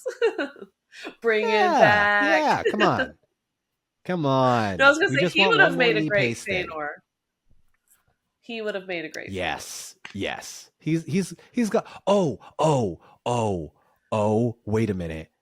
Hear me out. Thingol. We need Thingol. We need Luthien's father. You ready for this? Kenneth Branagh from Gilderoy Lockhart in have you seen anything Kenneth Branagh is a damn good actor, and he I know the Gilderoy Lockhart is how most people our age know him, but that man, watch him in Dunkirk, watch him in oh God, Hercule. What's that? Murder on the Orient Express. There's so many great. Like, he's got the acting chops to play that hoity-toity, like very arrogant king style thing. He's got the suit for it. Why isn't this happening? Why can't? Hey, we're gonna put it out. I would counter. It's gonna be out in the universe. Yes. So Melian is Game of Thrones 300 Cersei. Leah Hadley. That one, yes. Ooh. Because the thing about Melian is that she is regal, but she is also Team Thingol, so she's got to have a little bit of the arrogance and stuff with her too, right? Yeah. She's got and I say this with as much love as I possibly can. Might need to go slightly younger, only because the elves are like in their 20s all of the time, maybe 30s. Right. Well, I'm thinking prime versions of all these people, of course. No, that's okay. That's fair. We have a time machine. What about that lady? What about that lady who's in the new Mission Impossible movies and she has crazy big eyes? What is her name? Oh, Haley Atwell. Yes. Ooh. I feel like we could do this for hours. Okay. This is good. No, this is good. This is what a Tolkien podcast is all about. Haley Atwell, I believe. She's in other stuff too. Oh, not Haley Atwell. Not Haley Atwell. Yeah. She's blonde. She's blonde. She's really blonde. She could be a good Morwen. What's her name? Sorry, I'm looking at my phone. She's the blonde. Who did she play again? What was the person you said? Vanessa Kirby. Vanessa Kirby. Oh, yes, from the new Fantastic Four movie. Yes, her. Vanessa Kirby. Oh, I like Vanessa Kirby for this. I dig it. I dig it. She's very that like stoic, ethereal, she would just stare at you. Yes. I can see it. Yeah, she'll kill you with her eyes, and then you'll thank her for it. Yes. That white skin. Man. Yes, look at her. I mean, the beacons are lit when she steps out into the sun. Yeah. Yeah. That is amazing. We put this out in the universe. Who knows? Who knows? Yes, sorry, we've gotten side. You have questions for me, but I've spent the better part of 10 minutes fan casting. No, we're right there with you, sir. We love it. We do that on our podcast all the time. We help people with understanding the Silmarillion by like finding people they would know in their life, like in other media. Like we say, who is Captain Balerion, Ashley? Who is Captain Balerion? One more time. Sorry, repeat that. You cut out. You cut out. We correlate different different characters to characters of the Silmarillion. So we have a Captain Balerion who is it, Ashley? Finrod. Finrod is Captain Balerion because it's instead of Captain America. I like it. It's Captain Balerion. And then Feanor is Tony Stark because that's exactly his vibe, I feel. And then I like it. Carry on. Tor is Thor and what's his friend? What's the tour guide? We call him his tour guide. Veronwë. Veronwë is Loki. Oh. Veronwë is His Loki. Tour guide. It is his tour guide. Okay. Also, I take it back. Tuor should be played by Chris Hemsworth. Oh. Tuor should be played by Chris Hemsworth. Is there anyone else that could be played? Yeah. No. Because he also, so we have a running joke that, like, compared with, like, everyone else's journeys, Tor literally, like, spends the time to pick up a flower and smell it. And he's, like, we, like, imagine him just, like, you know, prancing through the meadow, you know, like, that's just Tor's vibe, but he's also this like big Viking burly man at the same time. I feel like Chris Hemsworth could do both. I feel like he could fit right in that. He 100% can. He 100% He could make a flower crown. Yeah. Yes, and honestly, I would love to see him in a flower crown. If Chris Hemsworth puts on a flower crown and acts in a Lord of the Rings, I don't think there's anything else I want in life. I agree. And you have like a really grumpy Veronwë. He makes one for Veronwë and he like offers it to him. Yeah. Yeah, exactly. Yeah. Like, just like, come on, we gotta go. We love Tor very much. Let's move. He might have one of my favorite stories, Tor. It's not talked about enough. Yes. Yeah. So we're gonna come into the speed round conspiracy theories. Bring it. Okay. Oh, yes, please. Yes, please. Because we decided trivia is like, it's a right or wrong answer. You probably know more than we do. You know more than we probably. You know more than we do. So it's not like we can judge you on trivia. So we thought your conspiracy theory, your opinions, your ideas, there's no wrong answer. So. Appreciate that. Okay. Ashley's got the first one. Can I do my first one? Because let's do it. I hate this thing so much. I had so many questions when I was researching this part. What are your thoughts about the Stone of Eric? Why? What is the purpose? What is the point? What is the story? Okay. The thing you have to understand about men is that we like cool rocks. We love cool rocks. Can't get enough of them. If there's a cool rock, we're going to either pick it up or pick it up and throw it or pick it up and keep it. When you have a really cool rock, you take it with you everywhere. And sometimes you take that rock with you on the boat from Numenor to Middle Earth, and you roll it somewhere and drop it. And honestly, that's the only reason you need. I can't explain it more than that. It's just a cool rock. They like get it off the boat. They get it off the boat and they roll it to where they're going, and they sit it down and put their hands on their hips. They're like, I feel fulfilled. I feel fulfilled. This is what we needed to do. Yes. 100%. Now what do we do? 100%. Oh, they already had rocks here? Crap. Ah, man. Shoot. Well, this one's really smooth, and we can use it as like a place to hang out. That's it. Sometimes you just need a cool rock that acts as a place to hang out. I know. I love it. We said we meet by the rock. Doesn't need a cool hangout rock. The cool rock. I love it. Okay. Next. Okay. Go ahead. Where are those darn blue wizards, and what are they up to? The South kissing. No, I'm kidding. So I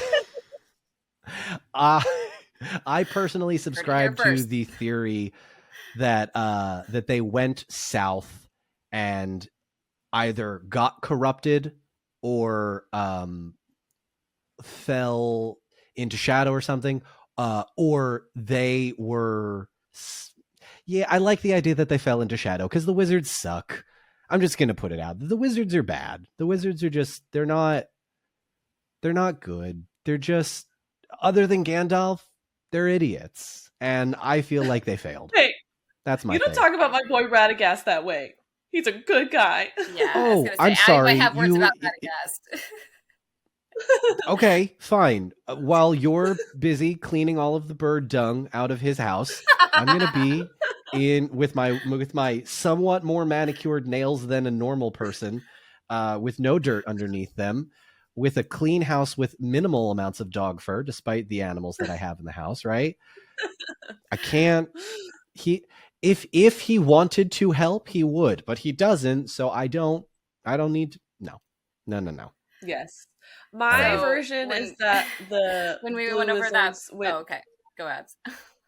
With the Cheech and Chong version, the Blue Wizards just did Cheech and Chong. They opened a art studio kiln, and they're living in the South in the desert, like those old, like desert old men that are their skin. Whatever happened to the Gandalf guy? Whatever happened to that Gandalf guy? I have no idea, man. What do you think happened? I don't know. And that's it. That's the extent of their. Weren't we supposed to do something? It's probably not important. Yeah. Okay. When we went over that part with the Astari going to Middle Earth, we bring up the fact that okay, you have to bring your little brother Radagast with you. But Mom, no, you have to bring him because he didn't want to go. Nope. No, he didn't. But also I need him out of Valinor so bad. It's listen, you're doing us a favor. Please just get out of here. Get him out of here. Get him out of here. He's making everybody uncomfortable. He'll probably die and then have to spend a bunch of time in the halls of Mana. Just go. Please go. Just get him out of here. Get him out. Okay. Next question. Why is Huon the goodest boy? Yes. Next question. What? I will not elaborate. I don't need to. How did he get to? Oh, I'm sorry. How many talking dogs in Middle Earth that would sacrifice themselves for their master do you know of? It's zero. He's the only one. He is the one and only. Yeah. No, but I don't. Why is he the only one? I want more talking dogs. Tough. Why is there only He's one? the best. He's all you're getting. Deal with it. Okay. That's it. Okay. We've For real got though, we should have way more conflicting- talking dogs. I know. Right? We've got conflicting answers to this one in the sense of where they are exactly. We know what happened, but where are the Entwives? What's the story there? You See, guys everybody all has have the the same same- expression on your face. They're dead. I'm sorry. They're dead. They're so dead. Every time we ask this No. question, they make the same expression. I hate to break it to you, but Listen, Dead. we know the Look, truth. I'm We've known sorry. for a while. But it's the where. Like, where did they go that they didn't know that they're and the going? how and That's the why. They went south or east, and that's it. They went south or east, and Sauron burned their territory during the Battle of the Last Alliance. I'm sorry, it's just what happened.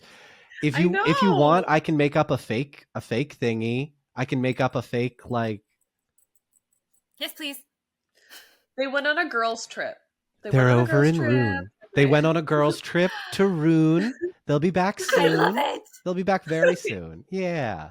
Yay! Okay, next one. That's it. How unfair was Beleg's death? Oh, incredibly. Probably, I would argue and say that Beleg's death is probably the most one of the most out-of-pocket things that Tolkien did other than killing Feanor halfway through his story. I'm still pissed at him That for both part of those was things. abrupt. Yeah. That part was very Yeah. abrupt. Not a fan. Not Yeah. a fan. So, most Yes. unfair death It's a out hero. of the Tolkien universe. Yes? Yeah, probably. Right? Because, like, there's no redemption. His death only serves the story. It's like. There's no lay Yeah, of Beleg. Not unless you write There it. should be. Well, did you happen to see my alternate ending? I mean, She made an I'll alternate write it. ending. So I Oh, made you an did? alternate ending. do tell. So there's this thing where someone went through all the Harry Potter went through a Harry Potter book, and like the scene where like Hedwig dies, they like wrote over the text, like, and then Hedwig got up and flew away and was not dead, and like went on to like live, like just changed the ending, but like in the book still, like it could have happened. Yes. Sure. So I.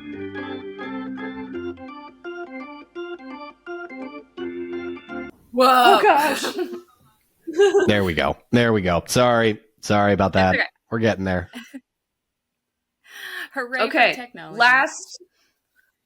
last speed round conspiracy question, and then Hit me we with it. will. I have two more things at the end before we end our podcast, but this is the last speed round conspiracy question. Who came first? Mm-hmm. The Ents, the Dwarves, or Tom Bombadil?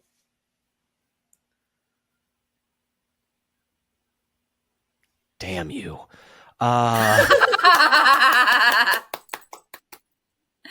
See, like we could have put the elves on there, but everyone knows that one. This is the trick question. The Ents, the Dwarves, or Tom Bomb. Okay, so okay. That Hang was the on. best reply Wait, ever. because I I love need. it. Okay, so the Dwarves went to We sleep. broke Dawn. So technically they would have been first, but the Ents were made in retaliation to the dwarves being created and were there. But you guys. Oh my god. Okay. I broke Dawn. I broke him.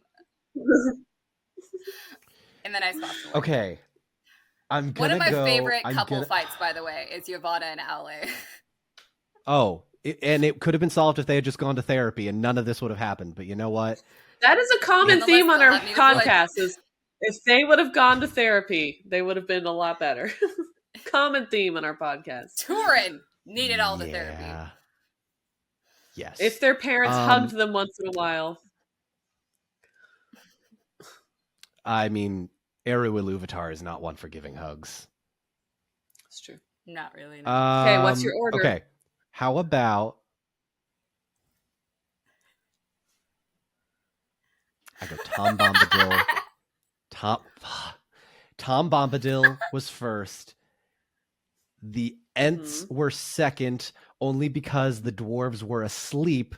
I will acknowledge that the dwarves were created first, but they were not out in the world. Okay. I like the caveat. All right. Yeah, I go Tom Bombadil, Ents, dwarves. Okay. All right. I like okay. So, are you wanting to hear what other people replied to that? Just out of curiosity. Hit me with it. What? Hit me with it. So, Kaya had the same exact answer. But Max had my answer, where it goes Tom Bombadil, dwarfs, Ents. But Kaya actually had a very good explanation. I was like, that's actually a really good point. Eru did not give the dwarves life. Aule just woke them up. She's like, basically described them as like robots. Like they didn't have the fire. So they weren't alive. Oh. Right? She was getting all technical. Okay. Oh. Huh. Okay, well, I'm going to text her about that, and we're going to fight about it later, so... Depends on your definition of alive. That's a very good point, and I don't let... Right? Yes, right. 100% right. All right. But I can see it both ways. So really while good. Okay, yes. So while you are stuck on that one, we are going to give you time before our very last question. We're going to give you time to talk about anything you want to promote or your platforms, your new book that's coming out. So if you would like to talk about that, what inspired you to write it, or without spoilers, what can we expect from your book? When does it come out? Oh, no, I'll spoil the heck out of it. It's not... Best way to purchase it. The best way to purchase it is typically with money on the internet. I wrote it because money, site, and also... bookshop.org is the one that supports local bookstores. I don't care about being bestseller on anything. Well, no, but like, Amazon kind of steals everything, but it's also very convenient. But if Amazon doesn't help you as much, I want to make sure it's about the same no matter what. So we're good on that. But yeah, the book is called J.R.R. Tolkien, Father of Fantasy. I was approached to write it about 7 or 8 months ago by Adams Media, who is a subset of Simon & Schuster, and they wanted 100 little vignette stories about J.R.R. Tolkien in a kind of autobiographical way. And I basically took how I would write a script for TikTok and added a lot more detail to make it 300 to 400 words and sort of go in a kind of cohesive-ish order for that sort of thing. And just wrote from there. It was one of those...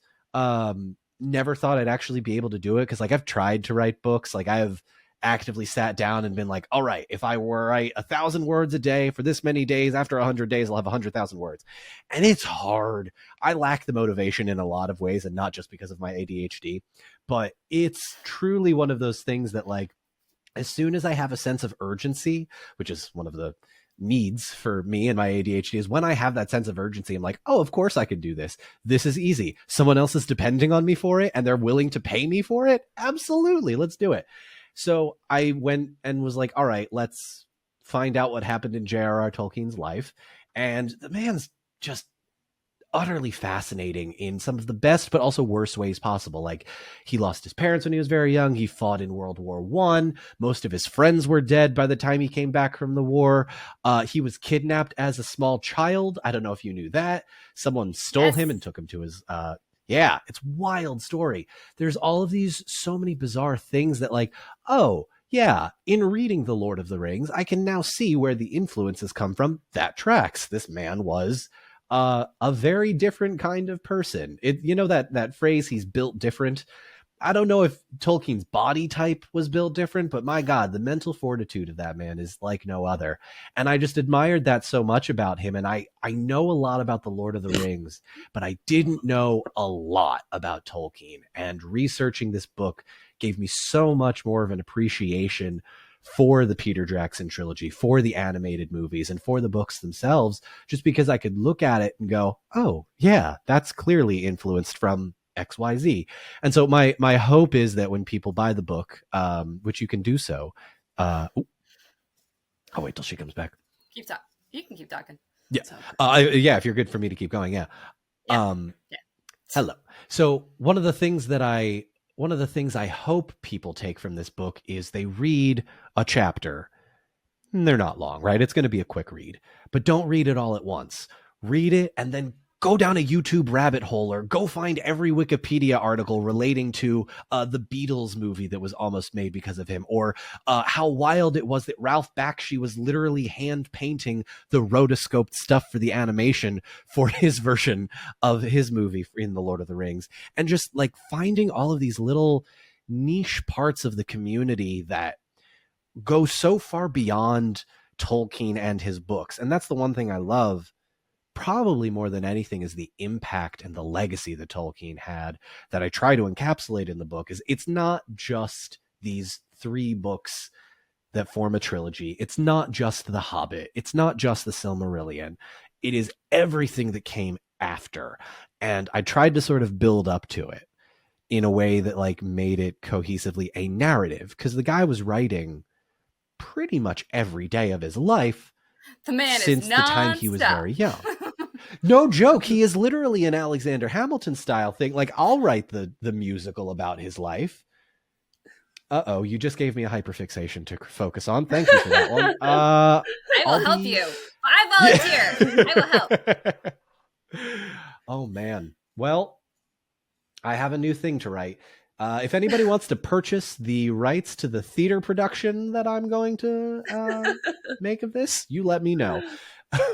But no, it was so much fun to write things that I'm not as aware of, because it gave me that sense of like wonder and discovery that I hope translates well from my brain to the page. And also shout outs to 2 of my editors, Natalie and Sarah, who did an absolutely amazing job taking the gobbledygook that was my brain and translating it into a more cohesive, like, sentence structure and paragraph structure, because I assure you the book that I turned into them was not the book I got back for edits. It is a full-on, like, it makes sense and it flows and there's narrative cohesion and everything's connected and like, yeah.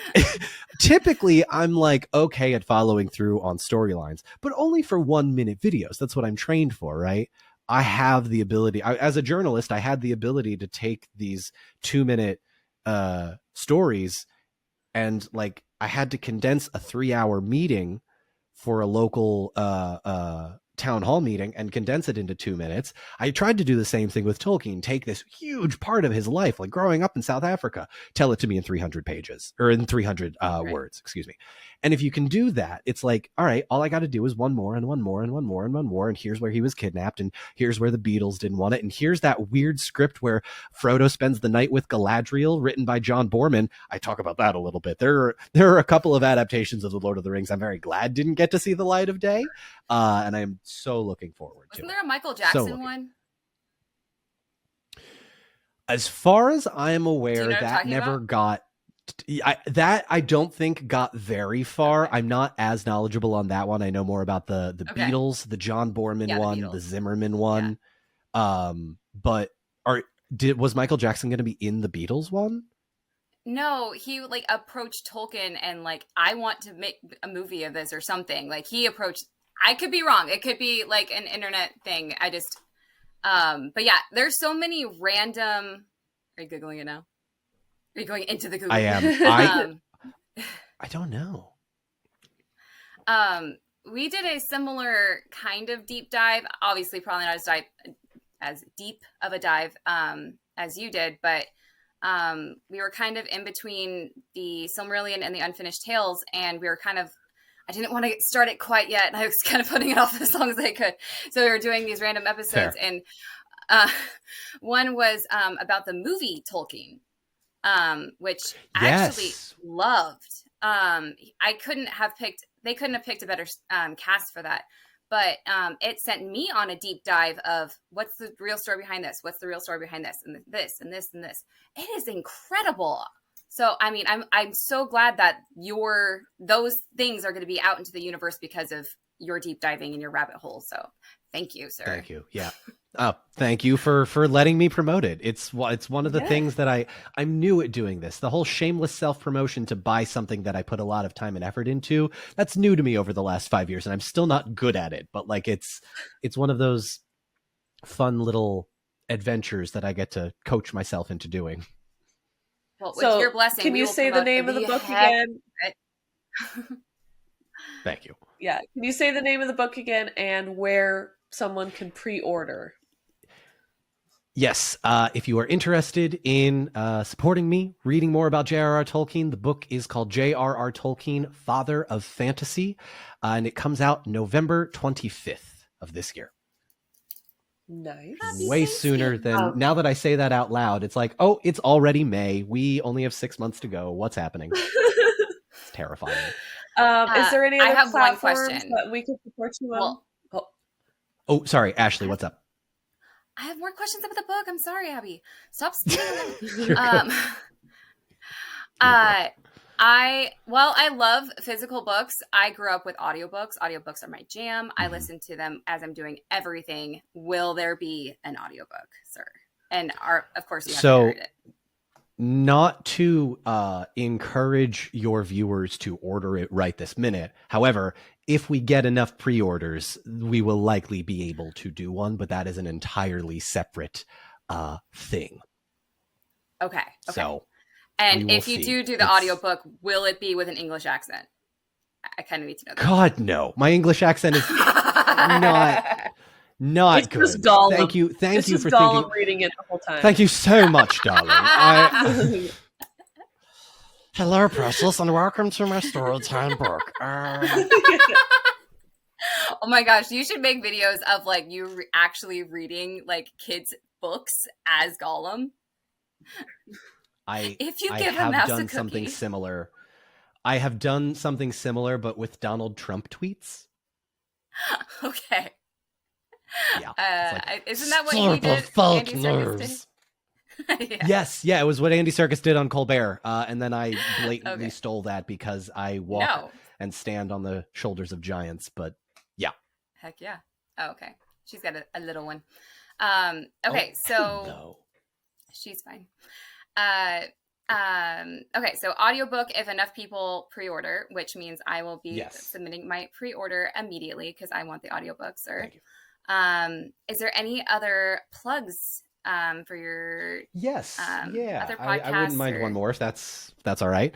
Go for it. I am a content creator, not quite full time. It's mostly part time, but I am also working part time. So it's a little bit of this, a little bit of that. Essentially, what I have been able to do is fund every project that I have wanted to do from one to another through my Patreon. It is patreon.com/DonMarshall72. If you like The Lord of the Rings, if you're looking for more behind the scenes content, special videos, live streams that are like watch parties stuff, it's a grand old time. We're going to get those started probably around June, where we do a movie every 2 weeks and just go through the entirety of like Tolkien's Legendarium of like, I'm going to do the Rankin Bass ones. I'm going to do the Ralph Bakshi. I'm going to read the John Borman script, which is just going to be absolutely terrible, but you're going to love it. Will you be doing Lord of the Beans? Oh, you know what? I hadn't thought about that, but now maybe I have to now. I might have to put that on the list. Thank you. You're Thank welcome. you for that one. Yeah. Sorry to But keep yes, interrupting you. patreon.com/Don Marshall. No, you're good.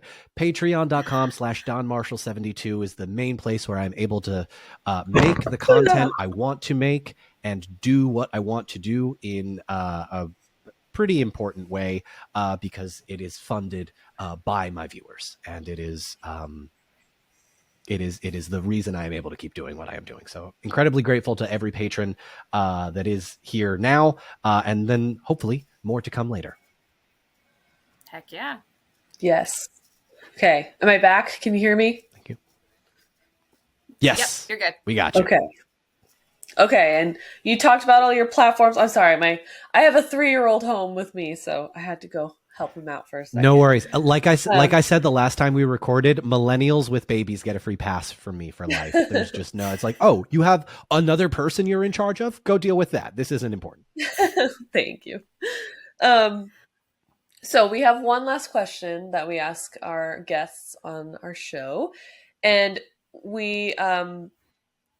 it's just kind of from the heart from you, like what you would say from the heart. Okay. So I want you to imagine, you can close your eyes if you want. Mm-hmm. Imagine that you're on a park bench and it's a beautiful day and the sun is shining and it's like early summer. So like the trees are all filled in with leaves and it's just the most beautiful park, calming. And you're sitting on a bench and Tolkien walks in and he comes and he sits next to you. And you say whatever you want to say to him for a good 5 minutes. What would you want to say to this man? Or ask. I think I'd ask him how we're doing. Like, how are we as stewards of the Lord of the Rings far beyond the author's intent and grasp? Like, how are we as ambassadors to this world that he dedicated so much of his life to? Because like I'm so fascinated by authors who watched their popularity grow while they are still alive and can have opinions on it and can like be a part of the journey. Tolkien got that, but not nearly as much as the scale. Not to this extent. No.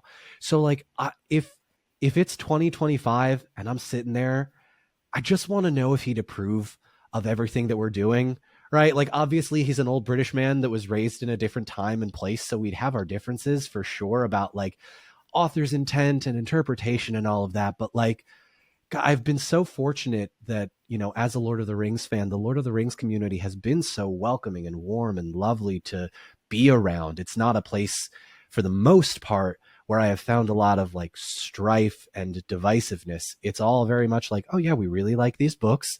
You're welcome here regardless. But we're also not going to tolerate intolerance.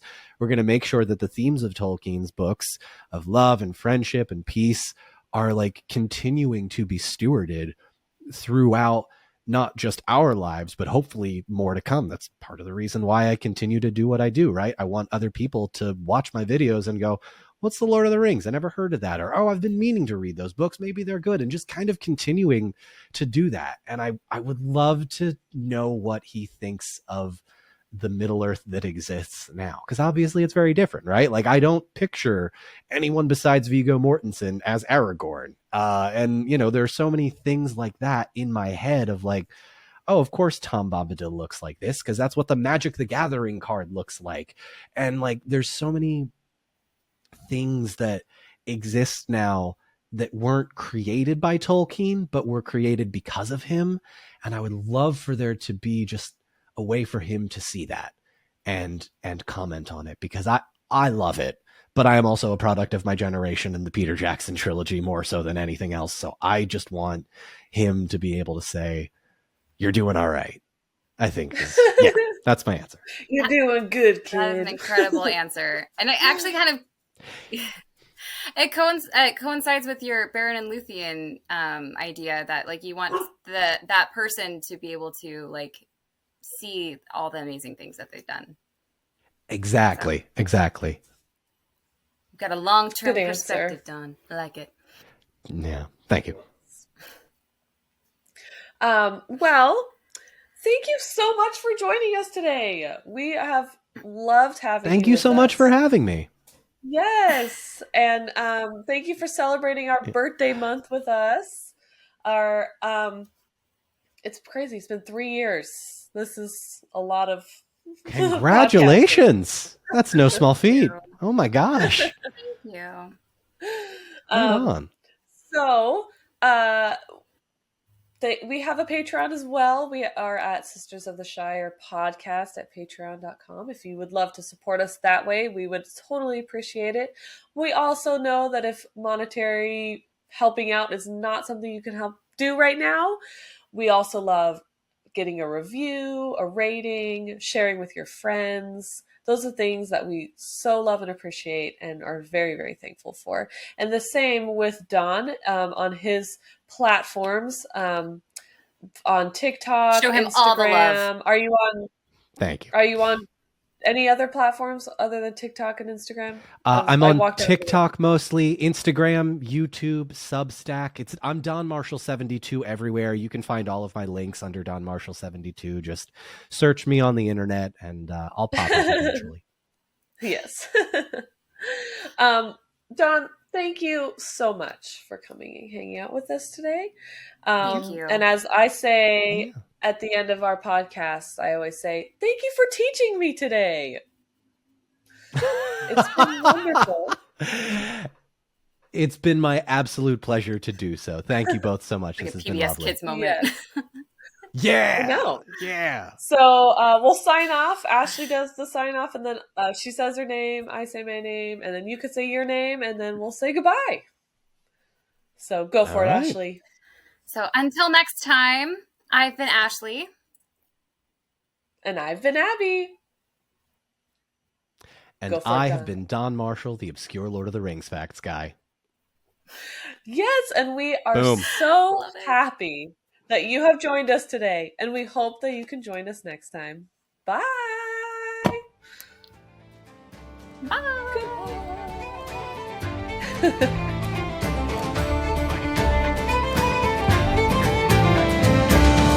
And I say, hey, what a wonderful time today. Thank you for teaching me a day. Yay!